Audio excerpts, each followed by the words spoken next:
عباد عثمانی نے ہمیں جوائن کیا ہے، ان سے تازہ ترین صورتحال جان لیتے ہیں۔ عباد، یہ خاصا گنجان آباد علاقہ ہے بغدادی کا جہاں پر یہ حادثہ پیش آیا ہے، اور آبویسلی امدادی کارروائیوں میں بھی کچھ مشکلات درپیش ہیں۔ امدادی ٹیمیں یہاں پر کتنی تعداد میں پہنچی ہیں، کتنے امدادی کارکن ہیں، تازہ ترین صورتحال کیا ہے؟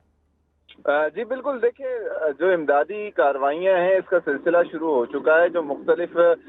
جو ریسکیو ٹیمیں ہیں مختلف این جی اوز کی، جن میں ای جی، چھیپا، 1122 کے ساتھ ساتھ جو امدادی کارروائیاں دیکھنے میں آتی رہی ہیں ریسکیو اداروں کی، جن میں الخدمت ہے، یہ وہ ادارے ہیں جو اس وقت کسی بھی ڈیزاسٹر کے بعد دیکھے جاتے ہیں کہ وہاں پر ریسکیو کے کام فرائض انجام دے رہے ہوتے ہیں۔ اس وقت وہ تمام سر رضاکار جو ہے وہ کوشش کر رہے ہیں کہ پہلے تو عوام کو یہاں سے ہٹایا جائے اور ریسکیو کا عمل جو ہے وہ جاری رکھا جائے، کیونکہ اب سے کچھ دیر قبل تقریباً 5 افراد کو ملبے کے نیچے سے نکال لیا گیا تھا۔ جو انتظامیہ ہے ان کی جانب سے بتایا جا رہا ہے کہ چاروں طرف سے ہی کراؤڈ بہت زیادہ موجود ہے اور یہاں پر مشینری کو بھی طلب کر لیا گیا ہے تاکہ ملبہ ہٹا کر اندر موجود جو لوگ ہیں ان کو نکالا جائے۔ چیخو پکار کی سنی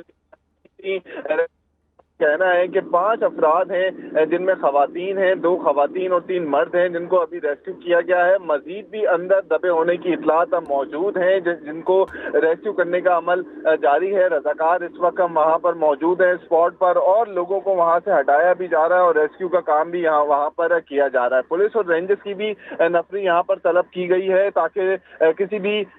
طریقے کی کوئی بھی بدمزگی جو عوام کی طرف سے ہوتی ہے دھکم پیل وہ نہ ہو، چونکہ بلکہ یہ یہاں سے رہائشی عوام کو علاقہ ہے، رہائشی عمارات ہیں، فلیٹس ہیں یہاں پر، تو یہ مکمل طور پر عمارت منہدم ہوئی ہے۔ ڈیفینیٹلی جو آس پاس کی عمارتیں ہیں وہ بھی متاثر ہوئی ہوں گی۔ ایویکویٹ کیا گیا ان عمارتوں کو؟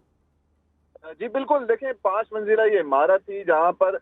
جب وہ زمین بوز ہوئی ہے تو دیگر جو عمارتیں ہیں ان کو بھی نقصان پہنچا ہے، اور وہ اپنی مدد آپ کے ہی تحت جو مکین اندر موجود تھے وہ باہر نکلے ہیں اور فوری طور پر ان کو وہاں سے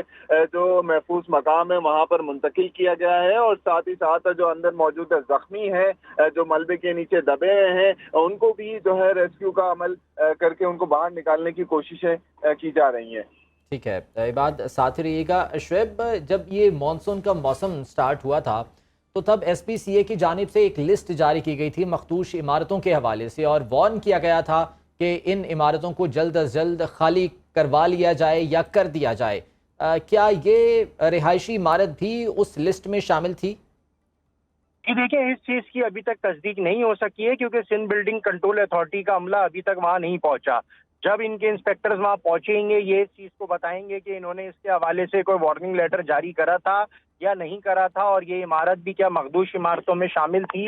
جس کو منہدم ہونے کا خطرہ ظاہر کیا گیا تھا یا نہیں کیا گیا تھا۔ اس حوالے سے کچھ دیر کے بعد اطلاعات آئیں گی۔ اب جیسے کہ یہ حادثہ ہوا ہے اور جیسے ماضی میں بھی حادثات ہوتے ہیں کہ اس کے فوری بعد گورنر سندھ اور وزیر اعلیٰ سندھ جو ہے نوٹس لیتے ہیں اور وہ متعلقہ محکموں سے انکوائری رپورٹ مانگ لیتے ہیں۔ اس حادثے کے بعد بھی وہی معاملہ ہوا ہے کہ گورنر سندھ اور وزیر اعلیٰ سندھ کی جانب سے فوری طور پہ یہ جو لیاری کے علاقے میں جو بلڈنگ گری ہے اس کے بعد انہوں نے واقعے کا نوٹس لے لیا ہے اور انہوں نے کہا ہے کہ یہ المناک حادثہ ہے، انتہائی افسوسناک واقعہ ہے اور متعلقہ حکام فوری طور پر اس کی رپورٹ پیش کریں۔ جبکہ ساتھ ساتھ ان دونوں کی جانب سے گورنر سندھ اور وزیر اعلیٰ سندھ کی جانب سے یہ بھی کہا گیا ہے کہ ریسکیو ٹیمیں ملبے تلے افراد کو فوری طور پہ نکال کر اچھا ٹھیک ہے، علاج ان کی معائنہ جانب سے تو فراہم کریں۔ نوٹس لیا گیا ہے شعیب، لیکن اہم یہ ہے کہ ایس پی سی اے کی بیسک ذمہ داری ہوتی کیا ہے؟ کیا صرف وارننگ جاری کرنی ہے یا اس حوالے سے کوئی عملی اقدامات بھی ان کی جانب سے کیے جاتے ہیں؟ نہیں، بالکل عملی اقدامات کرنا ان کی ذمہ داری میں شامل ہے۔ اگر کوئی انلیگل کنسٹرکشن ہو رہی ہے تو وائلیشن ہو رہی ہے تو اس کو توڑنا، اس کے فلور کو گرانا، جیسے کہ کراچی میں اگر 4 منزل کی عمارت کی اجازت ہے نقشے کے مطابق اور کوئی انلیگل 3 فلور اوپر ڈال رہا ہے تو وہ توڑنا ایس بی سی اے کی بالکل ذمہ داری ہے، اور وہ ماضی میں کچھ علاقوں میں توڑتے بھی ہیں۔ لیکن شہر میں درجنوں متعدد عمارتیں سندھ بلڈنگ کنٹرول اتھارٹی کے بعض کرپٹ عناصر کی وجہ سے ہی جو ہے تیزی کے ساتھ بڑھی ہیں۔ یہ چند افسران ہیں جنہوں نے کرپشن کا بازار گرم کر رکھا ہے اور ان کی کرپشن کی وجہ سے کراچی میں یہ حادثات ہوتے ہیں۔ سندھ بلڈنگ کنٹرول اتھارٹی کا محکمہ ہی اگر ٹھیک ہو جائے تو کراچی میں انلیگل کنسٹرکشن بالکل نہ ہو۔ جب انلیگل کنسٹرکشن نہیں ہوگی تو اس طرح کے حادثات نہیں ہوں گے، کیونکہ ان عمارتوں میں نہ آگ بجھانے کے حادثے کی صورت